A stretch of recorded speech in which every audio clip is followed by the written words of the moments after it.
They say you can feel betrayal before it happens. Like the air changing right before a storm breaks. Not a sound. Not a warning.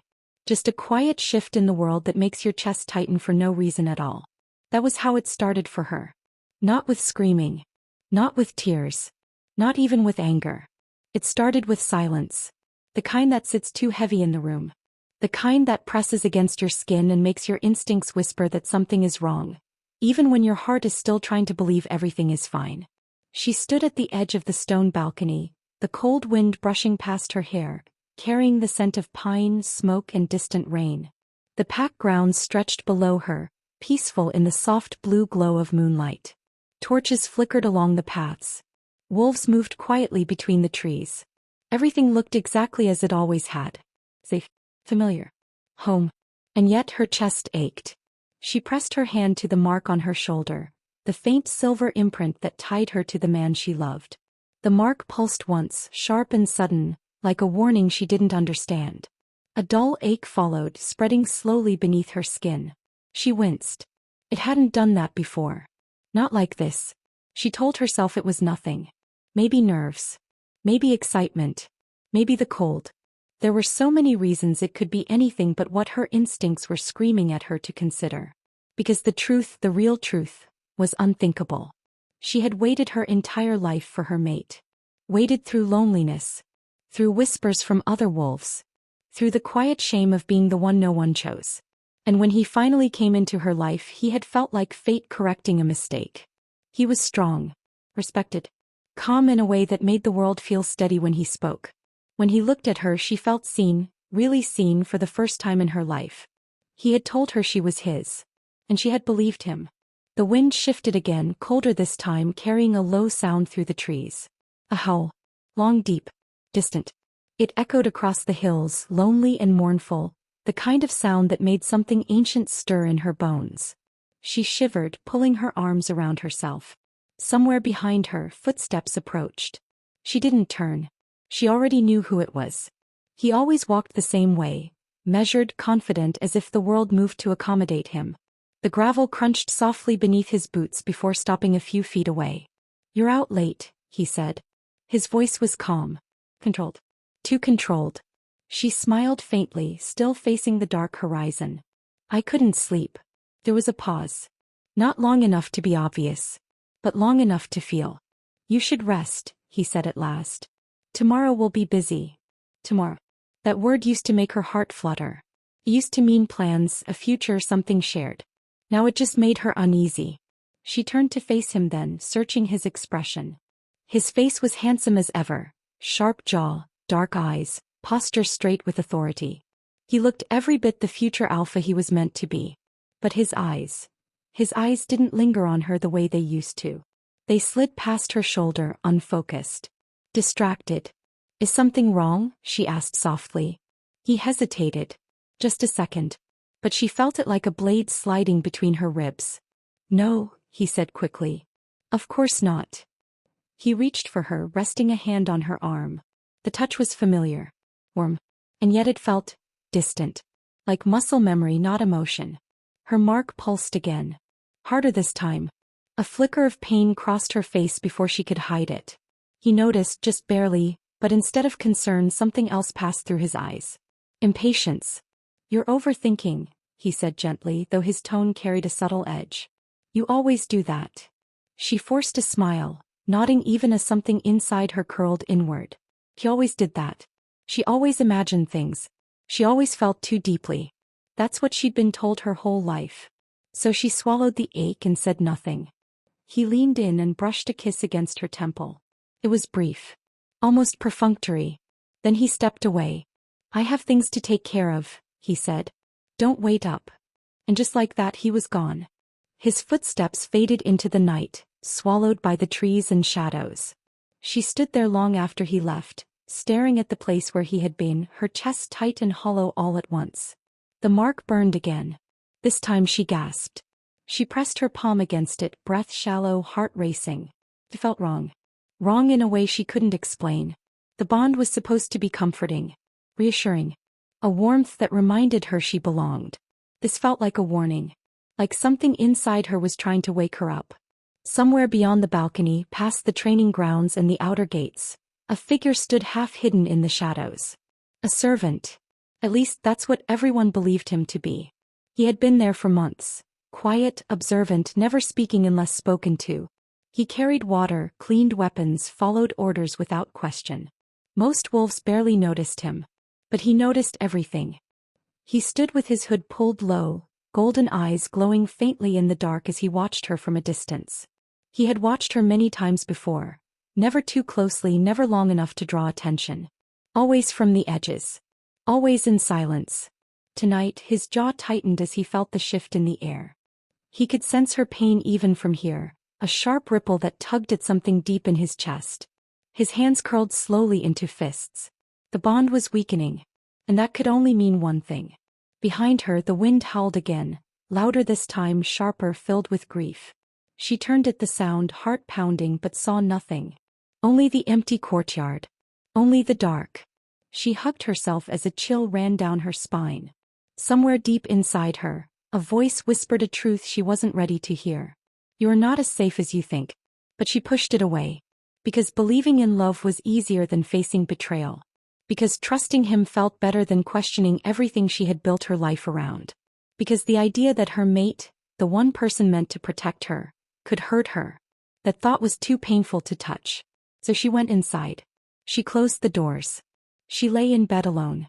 And she told herself that the ache in her chest was nothing more than fear. She didn't know that this was the last night of peace she would ever know. She didn't know that by the next moonrise, everything she believed about love, loyalty, and fate would be shattered beyond repair. And she certainly didn't know that the man she would one day trust with her soul was already watching her from the shadows, waiting for the moment her world finally fell apart. She had learned early in life how to be quiet. Not silent in voice, but quiet in need. Quiet in the way she asked for affection. Quiet in the way she accepted disappointment.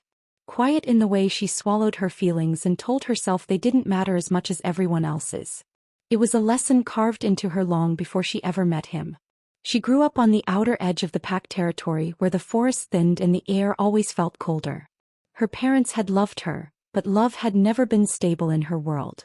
Her mother had been gentle but tired, worn down by years of being overlooked. Her father had been distant, a wolf who believed strength meant silence and endurance. When he died, everything changed. She was still young, still learning how to hold herself together when the pack moved on without him, as packs always did. There was no ceremony long enough to match her grief. No pause in duty. No time to truly mourn. That was when she learned her first truth. If you wanted to survive, you learned how to endure. So she did. She learned to be useful. She learned to be agreeable. She learned to love without asking for too much in return. And somewhere along the way she began to believe that love was something you earned by being patient enough, kind enough, quiet enough. By the time she came of age, she had already convinced herself of one thing. If someone chose her, she would never give them a reason to regret it. That belief shaped everything about her. She was gentle in a world that rewarded dominance. Loyal in a world that thrived on power. Soft in places where others were sharp. And when her mate finally appeared, it felt like the universe had decided she had suffered enough. He was everything the stories promised. Strong. Commanding without cruelty.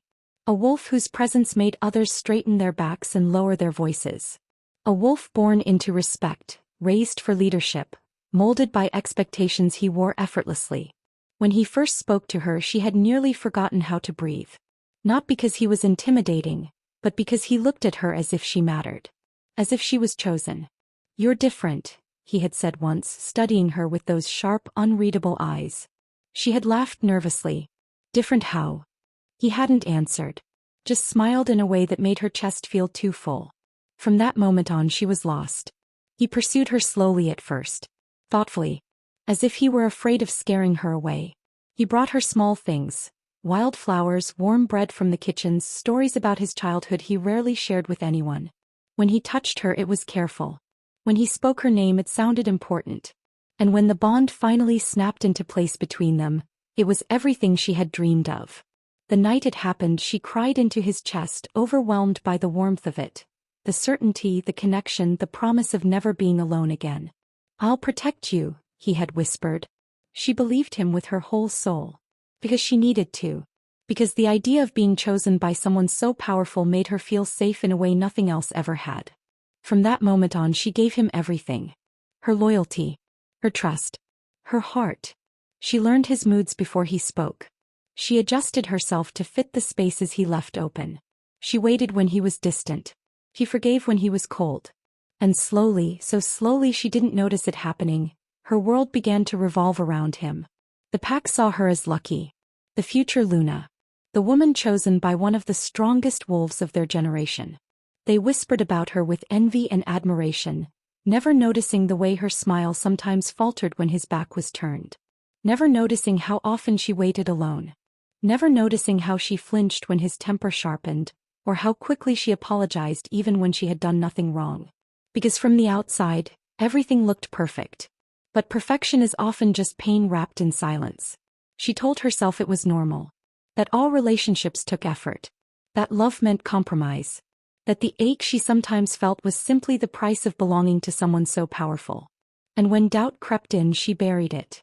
When fear whispered, she silenced it. Because she wanted this to work more than she wanted the truth. What she didn't know, what she couldn't see, was how carefully the ground beneath her was shifting.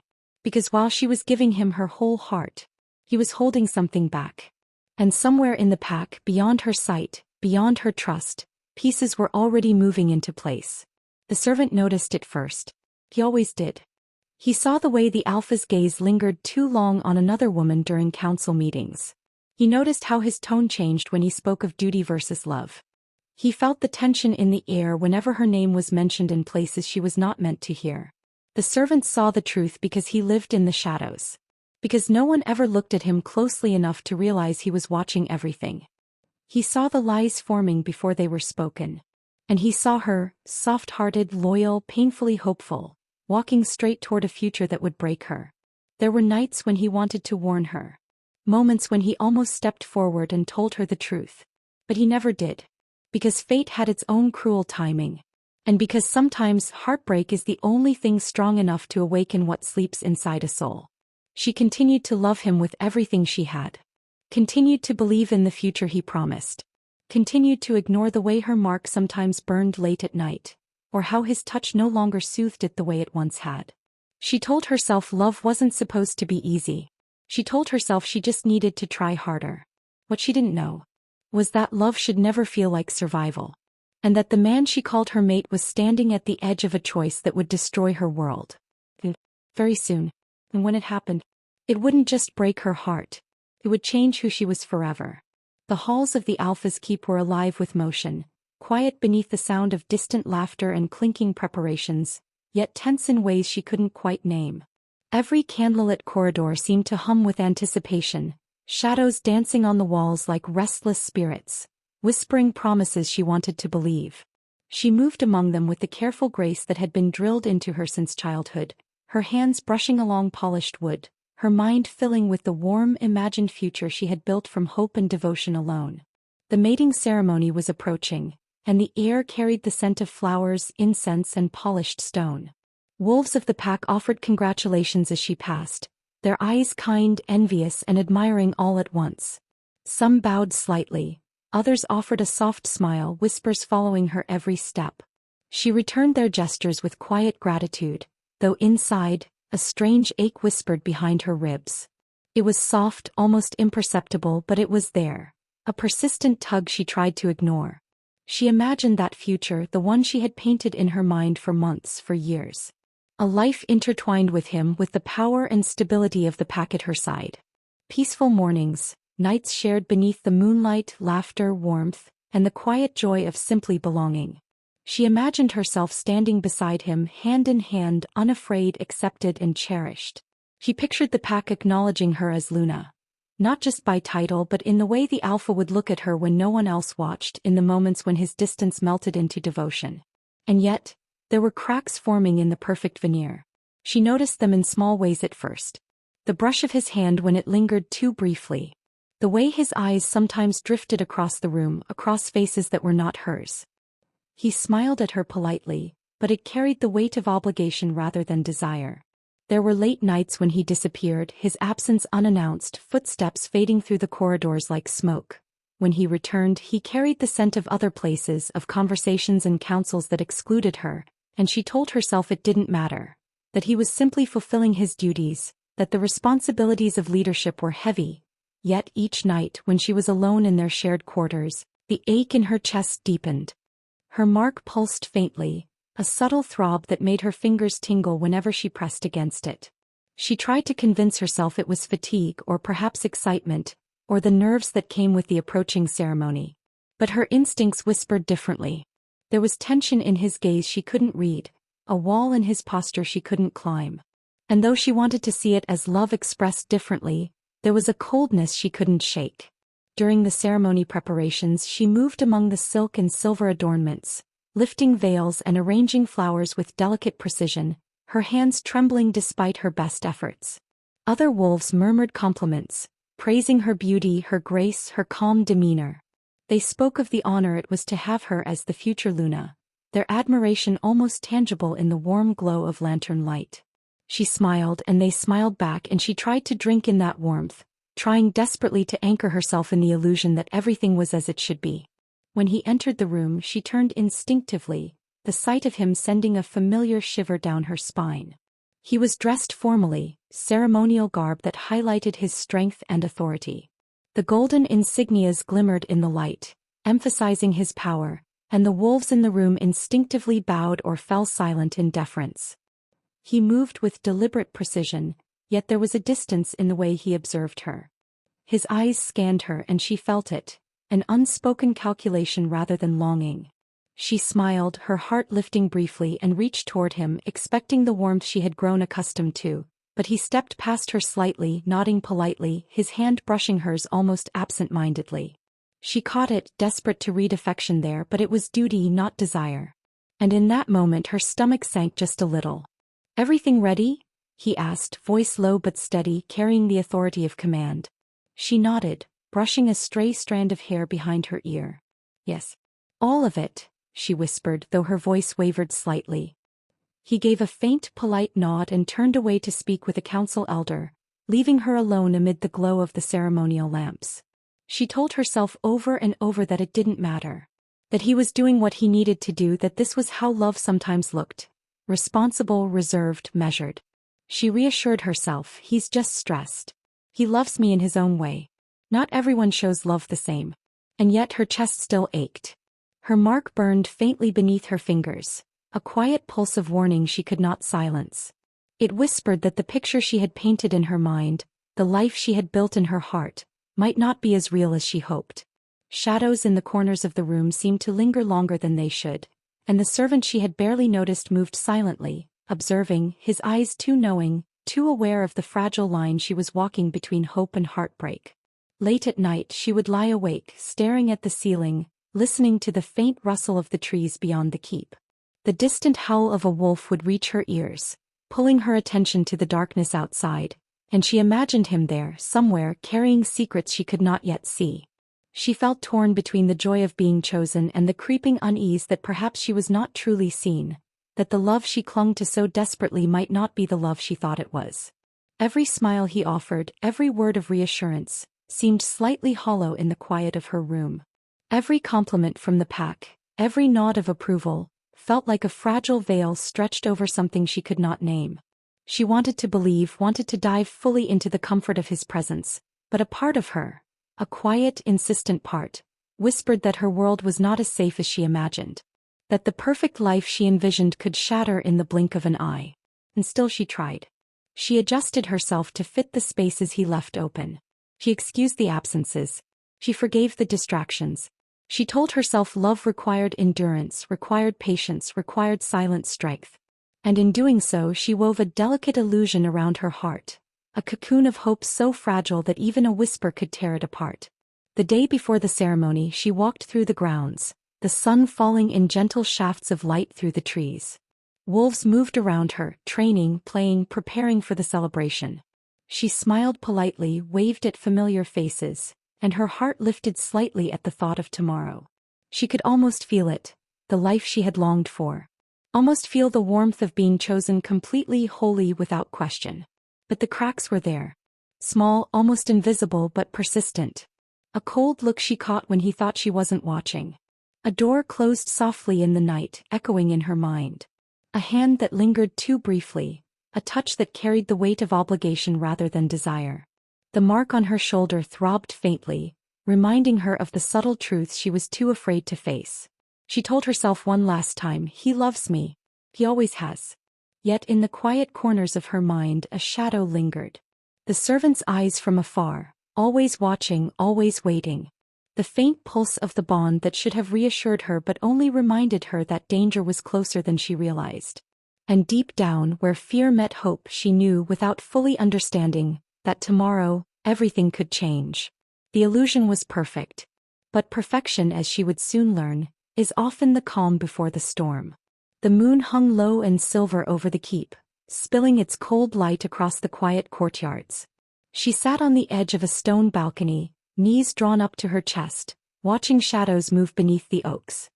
His voice had been soft earlier, a whisper meant only for her ears, and she replayed every word in her mind. I will protect you always. Nothing will touch you while I am near. The words wrapped around her heart like a fragile blanket, warming her in ways she hadn't realized she'd been so desperately cold.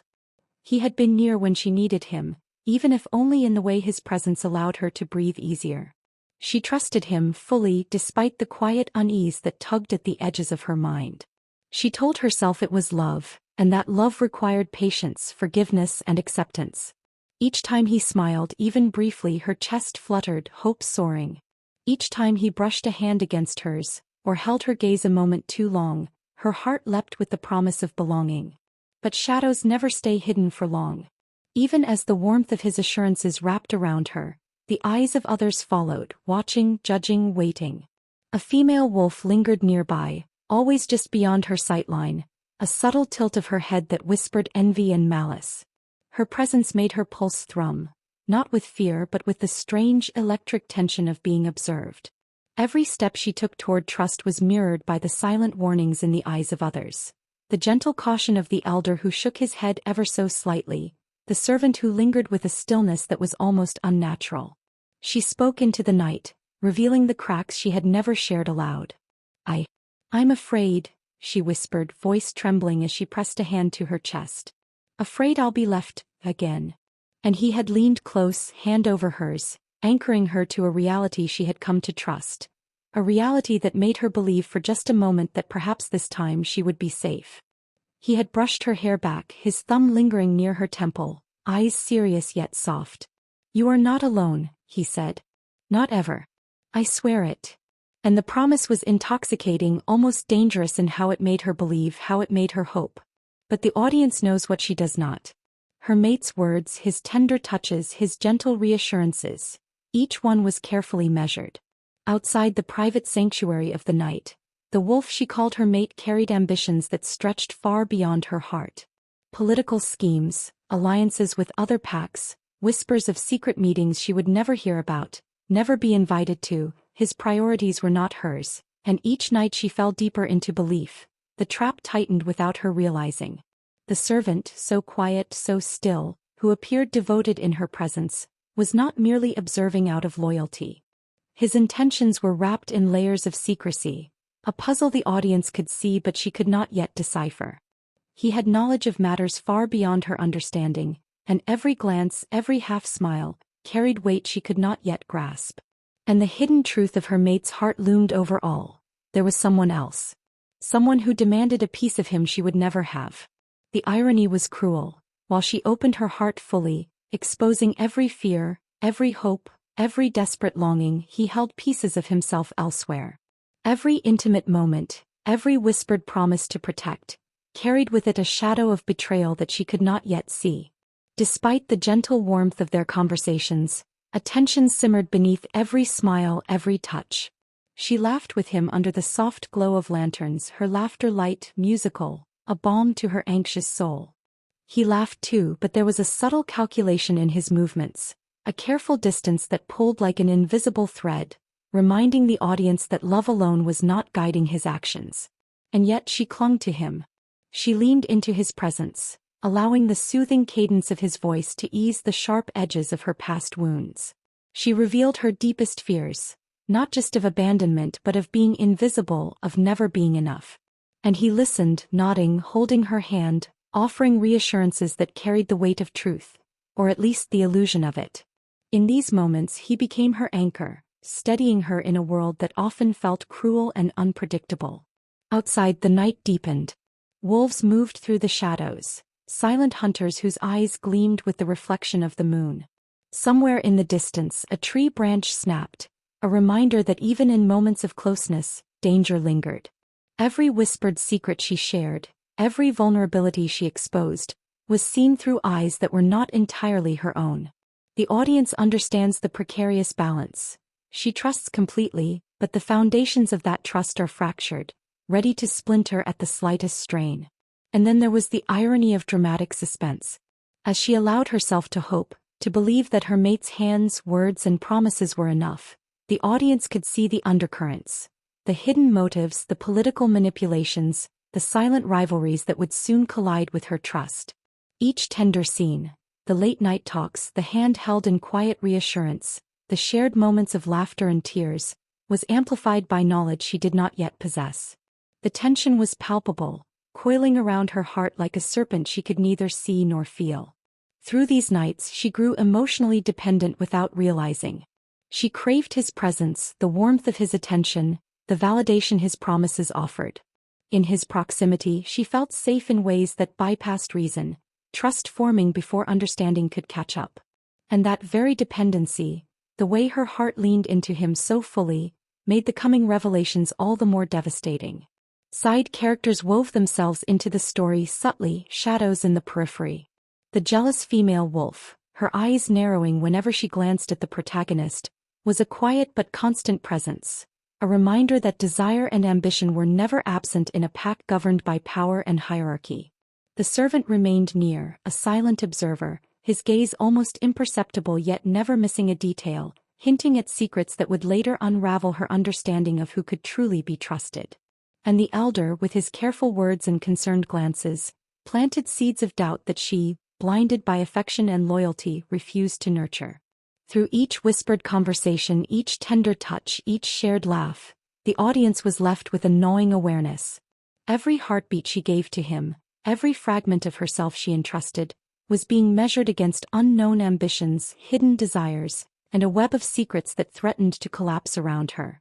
The emotional tension was suffocating, both heartwarming and terrifying. By the time the first hints of dawn crept through the curtains, painting the room in soft gold, she felt a fragile contentment. She pressed her hand to her chest, letting her fingers trace the faint pulse of her mark, convinced that the warmth she felt in his presence was real. She whispered a soft, hopeful prayer that this time love would be enough.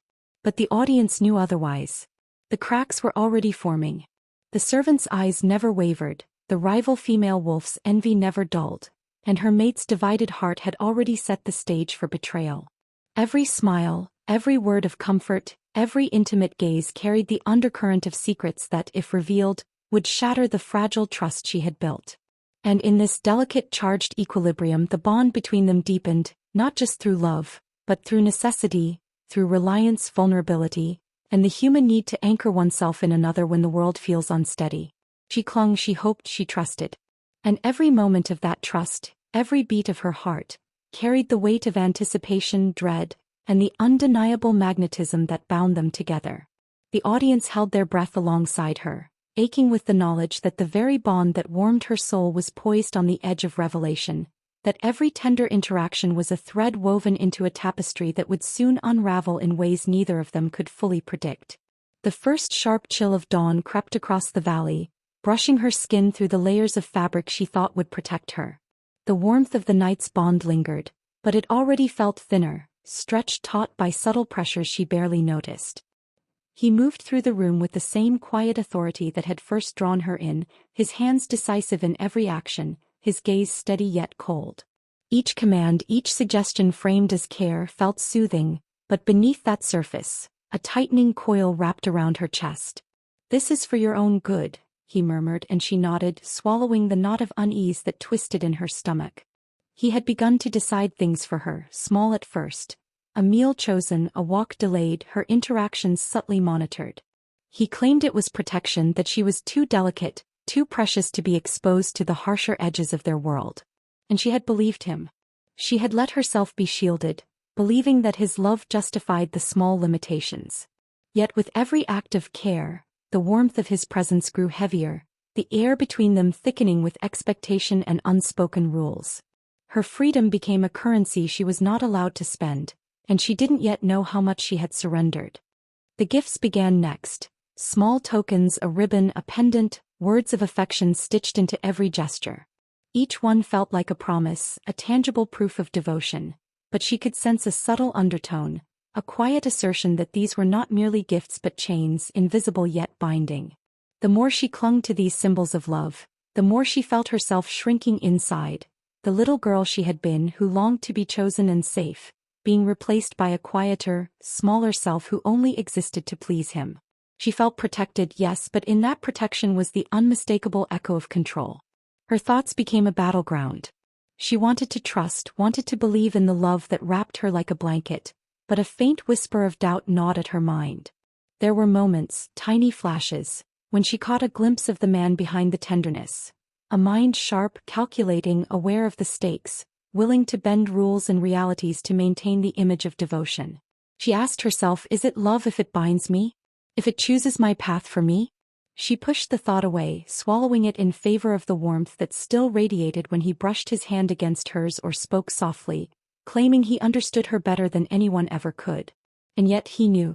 He knew the delicate line he walked between love and possession, and it twisted him inside. Each act of care was measured against fear. The fear of losing her, of seeing her slip into the hands of someone else, of allowing her to glimpse the truth before he was ready. The internal war consumed him. He justified lies as destiny, believing that without manipulation, without control, their bond could unravel. To him it was a necessary cruelty, a hard-handed tenderness. To her it felt like warmth, and yet beneath it a shadow pressed down, a pressure that made every decision feel less hers, more dictated by his unseen strings. She felt the tension coil around her heart, subtle yet relentless. The realization that love could carry a weight so suffocating made her chest ache. She sensed the dissonance. The way his hands lingered a second too long, the way his eyes tracked her movement, the way promises were woven with careful precision, designed to guide her emotions, her choices, her very heartbeat. Her intuition screamed quietly, but fear of losing even the fragments of care she had, kept her silent. She stayed, she smiled, she allowed herself to believe. At night, when the world softened and the moon spilled its silver over the packlands, she watched him in quiet reflection. He seemed distant at times, lost in thought, and yet present, controlling the currents of her life as if sculpting her very fate. She traced the faint pulse of her mark, feeling a tingle that reminded her of the power she had barely begun to understand. In the stillness she felt torn, between surrendering fully to the warmth and facing the gnawing truth that something was wrong. Love was supposed to lift her, yet this love pressed her down, leaving her breathless with need and unease at once. Every tender word was an enigma. Every gentle touch felt like both reassurance and restriction.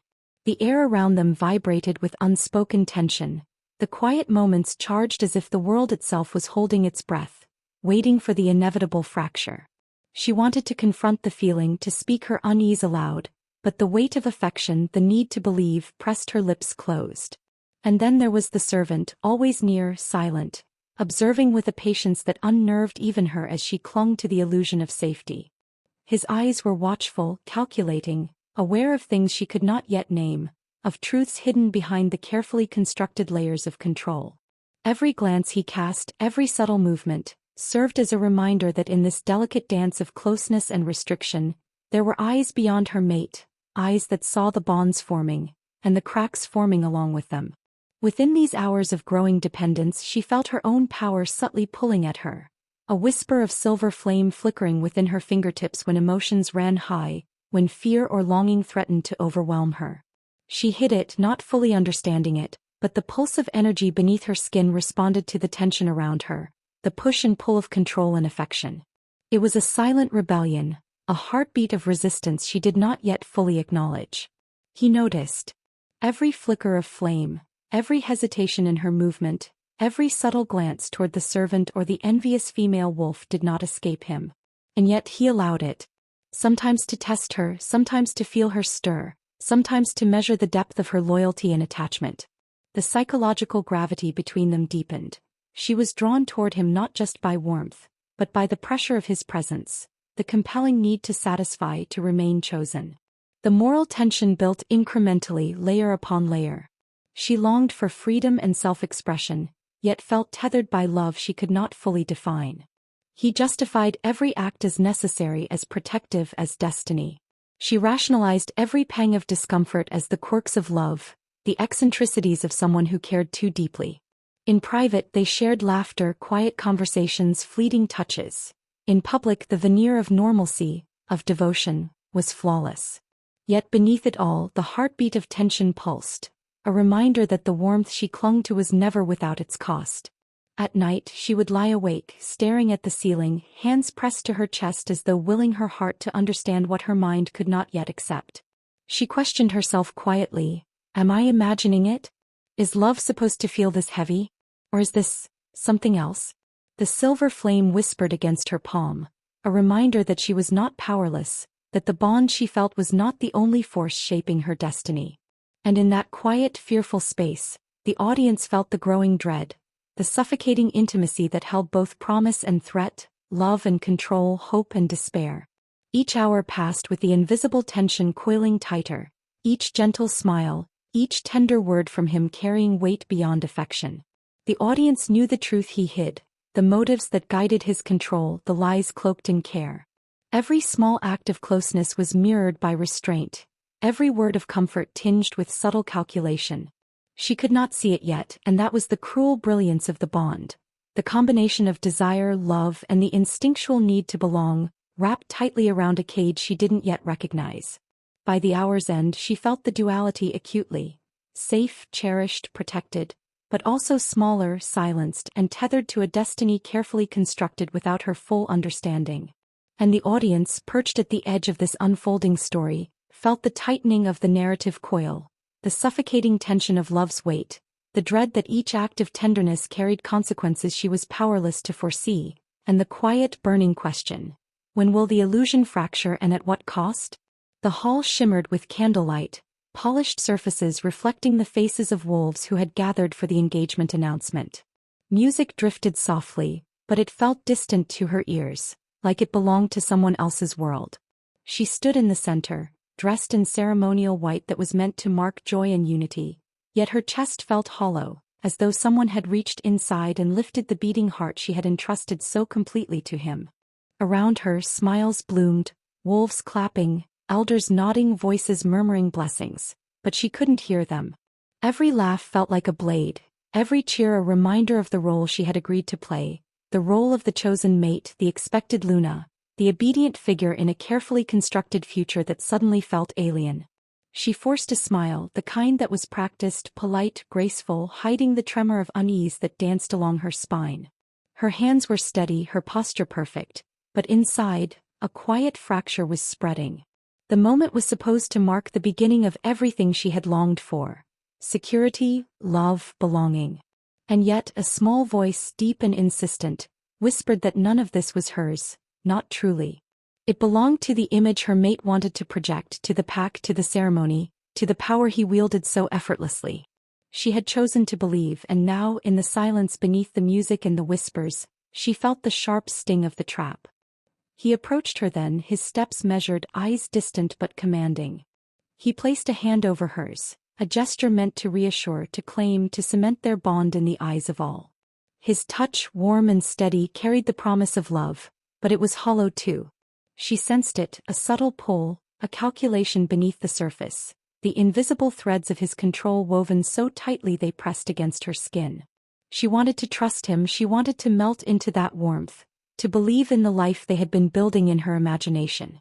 But the emptiness in her chest deepened, a cold echo that matched the silver tinge of doubt in her eyes. The priest or elder began the ritual, words flowing like a gentle river of tradition, invoking the gods and ancestors, blessing the bond, the union, the future.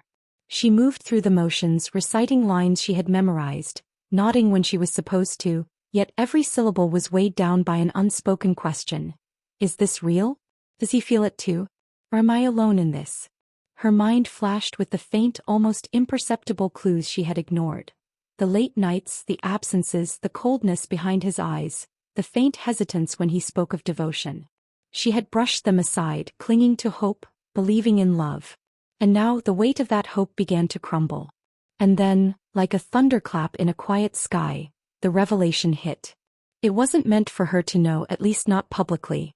But the words pierced the air, slicing through the ceremony like ice through silk.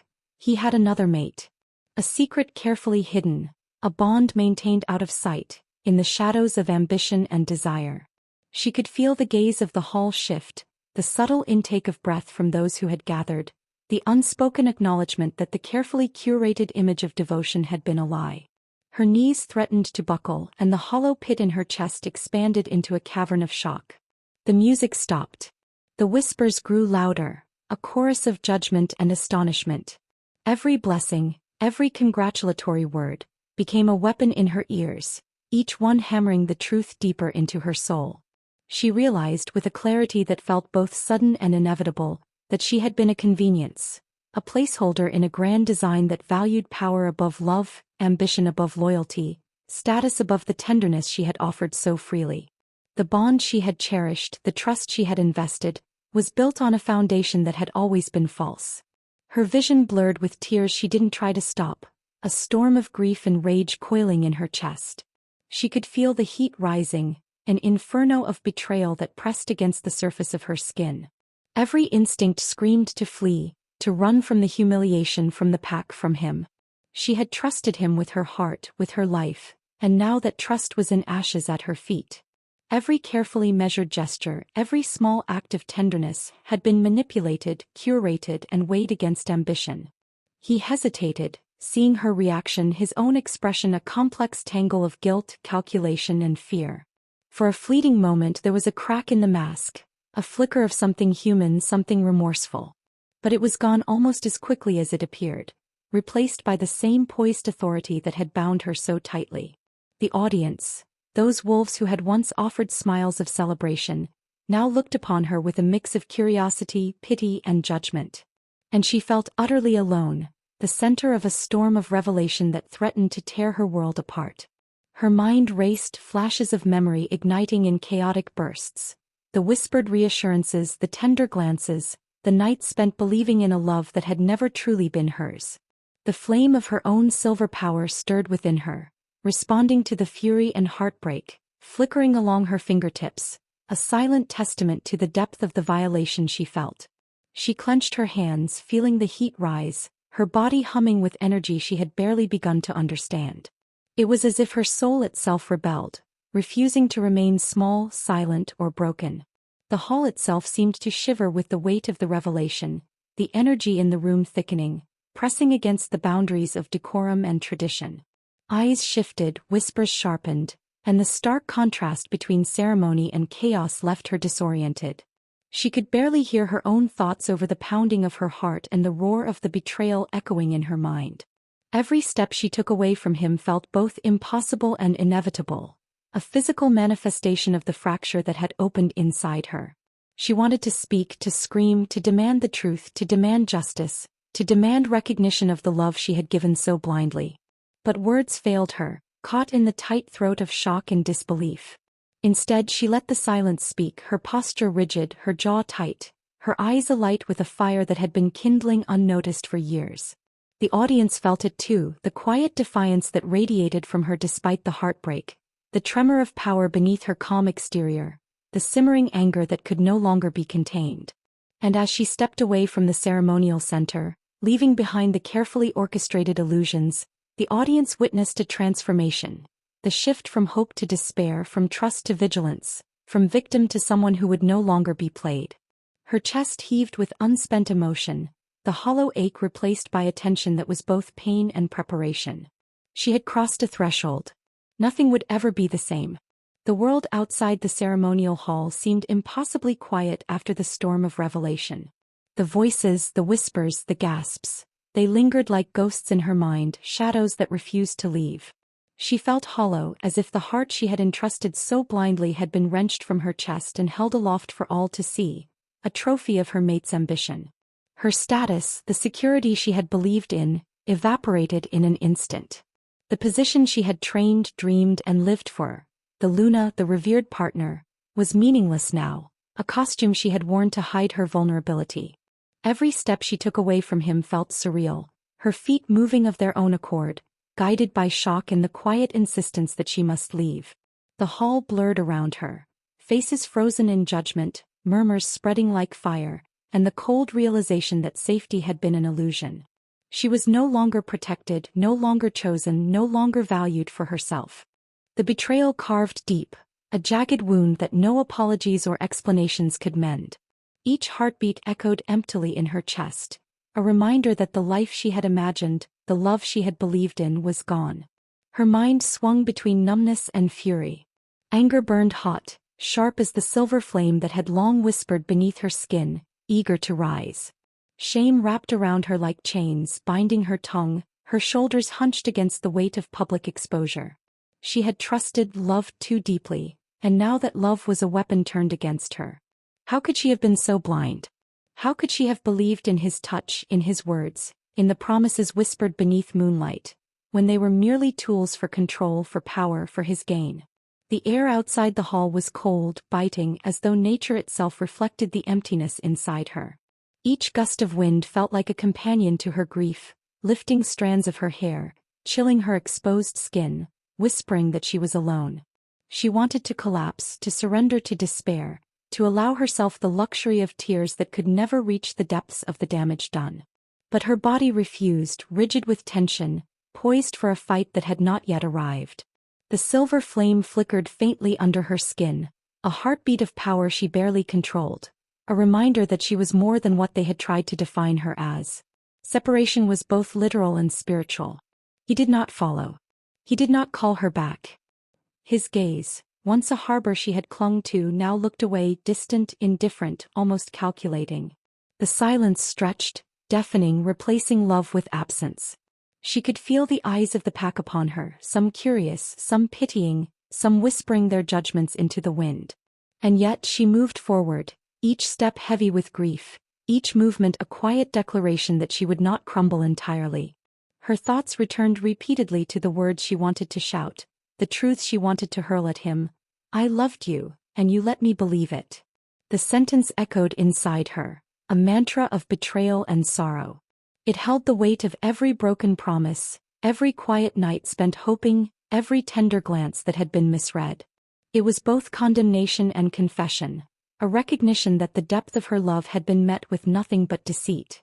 As she walked farther from the hall, the snow underfoot muted the sound of her escape, each step sinking into the cold, each breath forming clouds in the freezing air. The storm that had begun within her heart mirrored the quiet storm outside, fierce, relentless, unyielding. She was no longer the woman who had believed in love without question. The betrayal had reshaped her, carving scars that would burn long after the frost melted, teaching her that devotion without reciprocity was a dangerous, beautiful thing that could destroy from within. She could feel the edges of her power stirring again, not in the gentle whispers of the past, but in the raw, furious pulse of survival. The silver flame coiled beneath her skin, responding to heartbreak with instinctive readiness. It reminded her that though she had lost trust, she had not lost herself. Though her love had been weaponized against her, she still possessed the strength to endure, to fight, to reclaim what was taken. The fire was small, contained, but it hummed insistently, a promise that she was not finished, that the story had not yet ended. And yet grief clung to her like a second skin. Every memory of his touch, every soft word, every fleeting moment of imagined intimacy, cut deep now, sharp and unforgiving. She questioned herself, her judgment, her capacity to trust again. How could she ever offer her heart fully when the person she had loved most had shattered it so completely? Every instinct screamed caution, every heartbeat reinforced the lesson learned too late. Love could be a trap, a gilded cage, and she had been ensnared. The world seemed vast and empty around her, the landscape stretching endlessly, reflecting the isolation she felt inside. There was no comfort in familiar paths, no solace in the pack she had once thought would support her. She was untethered, cast adrift in a current of emotion too complex to name, a mixture of grief, shame, rage, and the smallest flicker of self-preservation. The silence pressed against her ears, yet in it she could hear the soft rhythm of her own heartbeat, a steady companion in the wilderness of loss. Her steps carried her farther from the man who had once promised devotion and protection, from the ceremony that had betrayed her, from the life she had imagined but never truly owned. Each footfall was heavy, deliberate, a silent assertion of agency amid devastation. The storm inside her raged, but she did not fall, she did not collapse. Instead she walked, carrying grief as armor, heartbreak as guide, and a growing awareness that the path ahead would be hers alone to navigate. The days that followed the collapse of her world were quiet in ways that felt both suffocating and strange. The grand hall, the whispered judgments, the sting of betrayal, they all lingered in the corners of her mind, a haze that no amount of distance could dispel. Yet amidst the lingering pain, a subtle shift began. She noticed it first in small ways. The flicker of warmth in the sun across her shoulders, the way the wind carried the scent of the forest, the soft rustle of life continuing even as hers had been so violently upended. The world moved on, indifferent, and somehow that indifference became a kind of balm. He, the servant she had once overlooked, moved like a shadow through her days. Always present but unseen, his vigilance was quiet, almost invisible. He never called attention to himself, never demanded her gratitude or acknowledgement. He simply watched, a silent guardian whose motives she did not yet understand. And yet in his presence she began to feel the first fragile stirrings of safety. Not the safety she had believed in with her mate, shallow and conditional, but something steadier, something earned. It was protection not forced through control, but offered without expectation, a rare gift she had almost forgotten existed. Her inner war raged quietly, a tempest she could not voice. Shame still gripped her heart in icy fists, reminding her that she had loved blindly, that she had been deceived so completely, that trust had cost her everything she thought she deserved.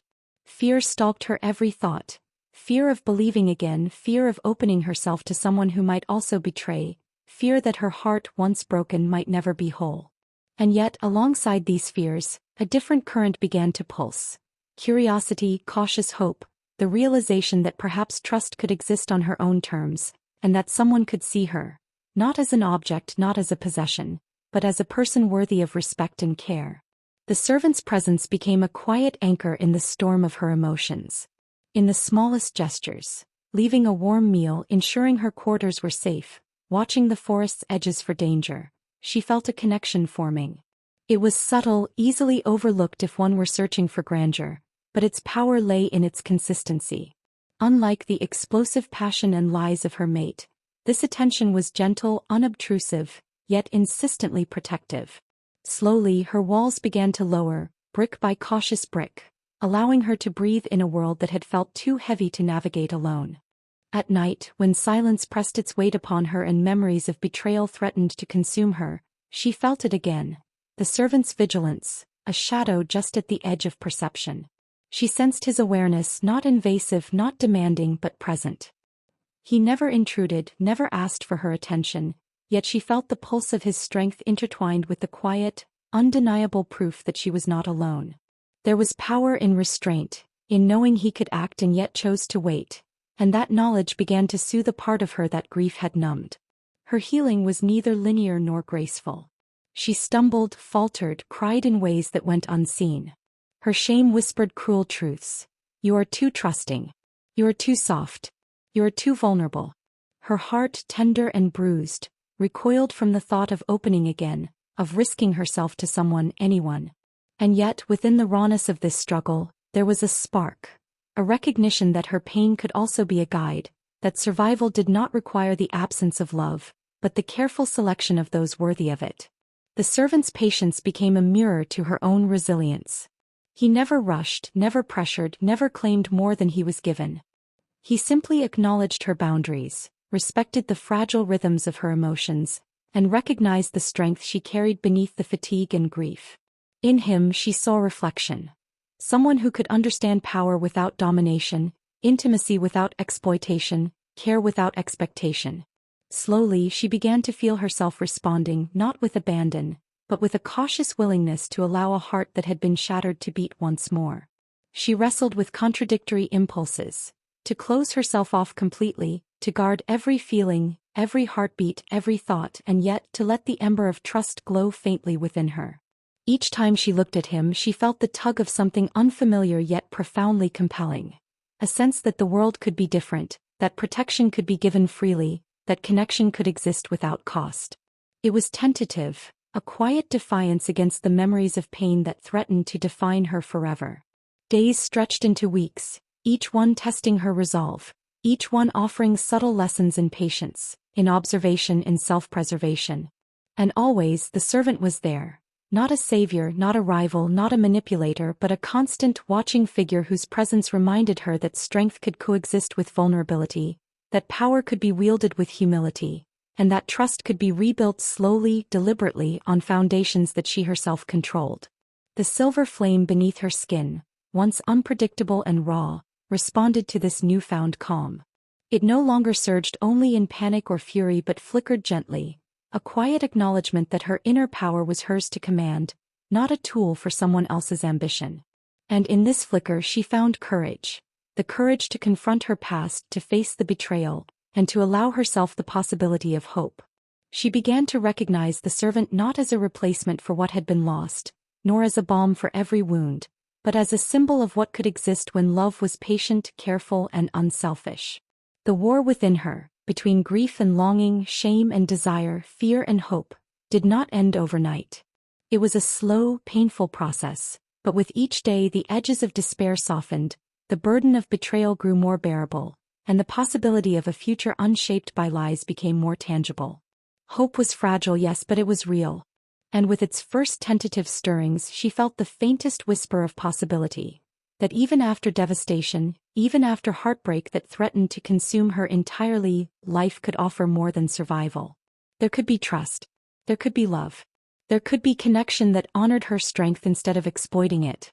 And in the quiet moments when the world seemed still, she allowed herself to imagine a life where she was seen fully, loved truly, and protected without cost. The forest had grown quiet, almost reverent, as if even the trees held their breath in anticipation. She stood on the edge of the glade, heart thundering, lungs straining for air that seemed too thin, too heavy with the weight of every choice she had ever made.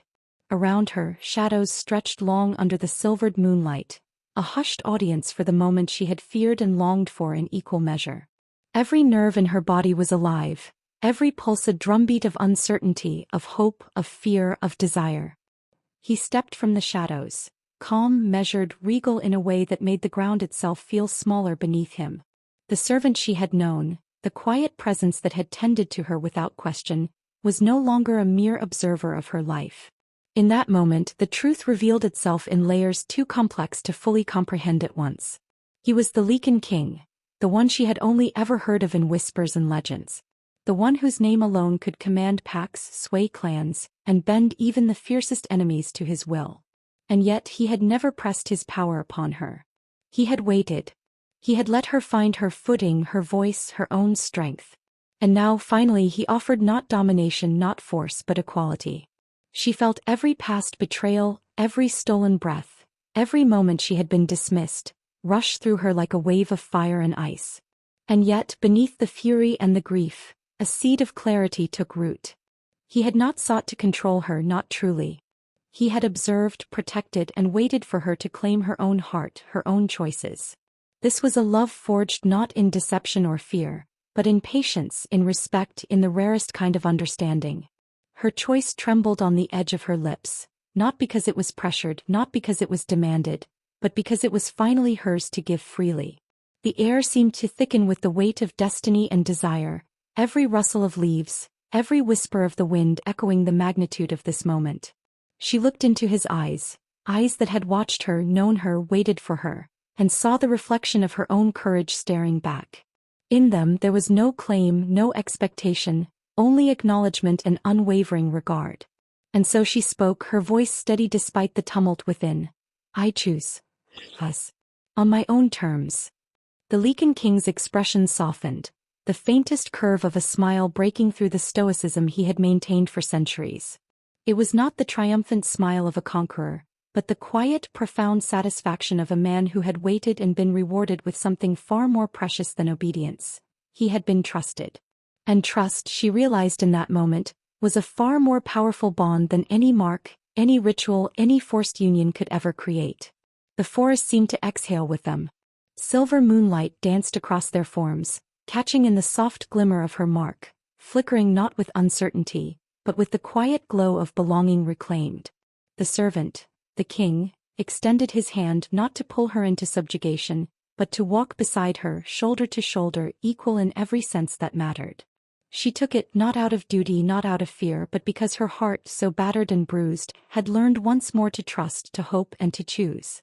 In that silent exchange, every struggle she had endured, the betrayal, the heartbreak, the isolation, the fury, found its place. None of it had been wasted. Each wound had honed her, shaped her, prepared her for a love that demanded honesty, that required patience, that thrived on equality and mutual respect. For the first time she did not feel fragile or incomplete. She felt seen, recognized, empowered, not because someone else granted it but because she had survived to claim it for herself. And in the quiet aftermath, the Lycan King did not speak. There was no need. Their eyes, their hands clasped, their steady breathing told a story far richer than any words could convey.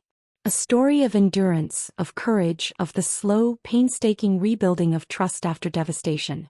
A story that would echo through the hearts of those who had dared to love too deeply, to forgive too often, to hope despite the storms. Finally, as the first blush of dawn touched the horizon, she allowed herself to release a breath she hadn't realized she'd been holding. The world had not ended. It had shifted. And in that shift she had found herself, not a pawn, not a victim, not a shadow of who she once believed she needed to be, but a woman whole, capable, and ready to walk forward, hand in hand with someone who had chosen to wait for her, respect her, and honor her completely. Her heart no longer beat with fear or desperation. It beat with the certainty that love, true love, could survive betrayal, could endure patience, could rise from ashes stronger than ever imagined. And in that certainty she knew, she was finally free to love on her own terms. If this story touched your heart, if it stirred the embers of hope, trust, or the courage to choose love on your own terms, subscribe to Anne's Romance Collections. Here, every story burns with passion, every fate is tested, and every love is told with the intensity it deserves. Join us, and let your heart be consumed by tales that linger long after the final word.